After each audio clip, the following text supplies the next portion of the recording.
Guys, আবার আসলাম একটা নতুন একটা ব্লগ নিয়ে। কারণ হচ্ছে কি, রান্নাবাড়ি সব কমপ্লিট হয়ে গেছে। আর এখন দেখবে সূর্যটাকে, দেখো সূর্যটাকে তো দেখা যাচ্ছে না আমার এখান থেকে, কিন্তু সূর্যের তাপটাকে একবার দেখা যাচ্ছে।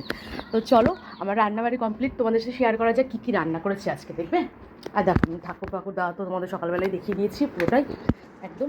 আর এই যে ডার্লিংকে দেখো একবার, এই দেখো এইটা করেছি ডিমের বড়া। সকালবেলায় ডিমটা দেখাচ্ছিলাম তোমাকে, মঞ্জুকে অর্ধেক ডিম দিয়ে দিয়েছি, আর আমি করেছি ডিমের বড়া। এটা করেছি লাল শাক, আর এই যে দেখো বাগদা চিংড়ি দিয়ে ফুলকপি আলু দিয়ে করেছি। সব থেকে মাই ফেভারেট নিম বেগুন, কার কার ফেভারেট আমাকে অবশ্যই জানিও। খানটা করেছি ডাল, আর এই যে আমার ভাত, ব্যাস। আর এইটা আমাদের প্রতিদিনের শশা, মানে শশাটা আমাদের ভাতের সাথে খেতেই হয়। তো এই হয়েছে আমার আজকের রান্না। তো এখন আমি খেয়ে নেবো, খেয়ে দিয়ে উঠে তোমাদের সাথে আমি আবার নেক্সট ভিডিও নিয়ে আসছি। এতটা ভাত আমি খাবো না, আমি ভাতটা খুবই কম খাই। দাঁড়ান, ভাত আমি এতটা খাই না, তো আর একটু ভাত কমাতে হবে, আমার ভাতের সংখ্যাটা অনেকটাই কম। তো চলো খেয়ে দিয়ে নিচ্ছি, খেয়ে দিয়ে তোমাদের সাথে আমি আবার কথা বলছি। ততক্ষণের জন্য টাটা। আর আমার থালাটা দেখো, নিম বেগুনের থালা, এটা আমার, যেটা আমার খেতে খুব ভালো লাগে বলছি।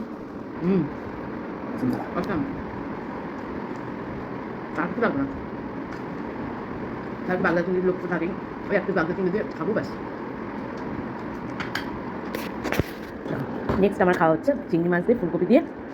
দেখি খেয়ে দেখি কেমন হয়েছে। দেখে তো মনে হচ্ছে ভালোই হয়েছে, কিন্তু দেখছি দাঁড়াও, এককাল না নিলে বুঝতে পারবো। মাই ফেভারিট, সবসময় চিংড়ি আমার খুব প্রিয় খাবার, আমার প্রিয় মাছ। যদিও চিংড়িকে মাছের মধ্যে ধরে না, তাও চিংড়ি আর এই যে ফুলকপি আর পটল, মানে এগুলো আমার জীবনের সঙ্গী। আর আমি এগুলো যা খাই বাবা, সাংঘাতিক। এই পটলের সিজন আসছে, সারা প্রতিদিন পটল ভাজা, পটল আলু তরকারি, পটল ভাজা, ডালে তো পটল ভাজা আমার লাগবেই। হ্যাঁ, কচি পটল আমি খাই না, দানা দানা থাকে মোটা, ভালো লাগে। ভালো হয়েছে।